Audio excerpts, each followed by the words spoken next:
राधे राधे प्रणाम। हम पूनम अपने यूट्यूब चैनल पूनम सरिता संगीत में आप सबके तहे दिल से स्वागत करती। आज बहुत सुंदर और आसानी माता भजन लेके आई। आप सब सुने कैसे लाग कमेंट में ज़रूर बताई। खूब सारा प्यार और आशीर्वाद बनाए रखी। वीडियो ज़्यादा से ज़्यादा शेयर करी। अगर आप सब हमारे चैनल पर नए हैं तो हमारे परिवार से ज़रूर जुड़ी। आपन आशीर्वाद बनाए रखी।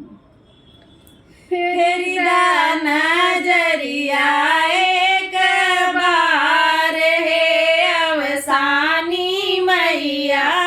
फेरी दाना जरिया एक बार है अवसानी मैया। फेरी दाना जरिया एक बार है अवसानी मैया।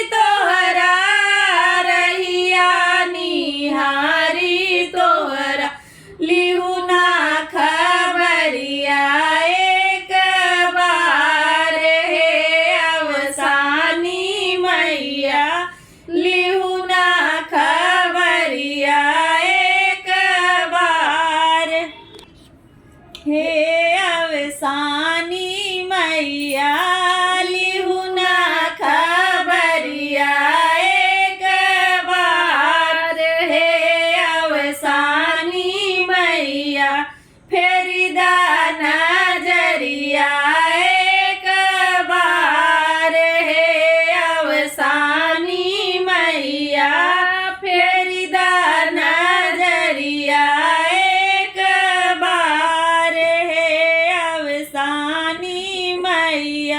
भोगवाला गावायावा गुड़लाई चना बुझावा।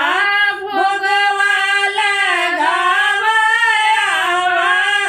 गुड़लाई चना बुझावा। तारी दाबा खरिया एक बार है अवसानी मैया। तारी दाबा खरिया एक बार है अवसानी मैया। फेरी दाना जरिया एक बार है अवसानी मैया।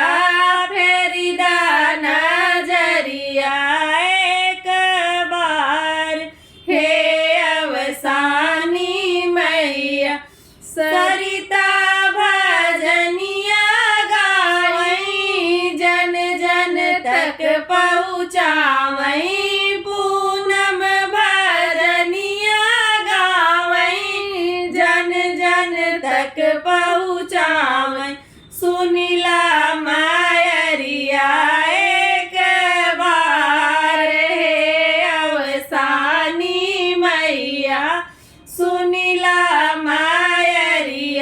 एक बार है अवसानी मैया। फेरी दाना जरिया एक बार है अवसानी मैया। फिर राखिला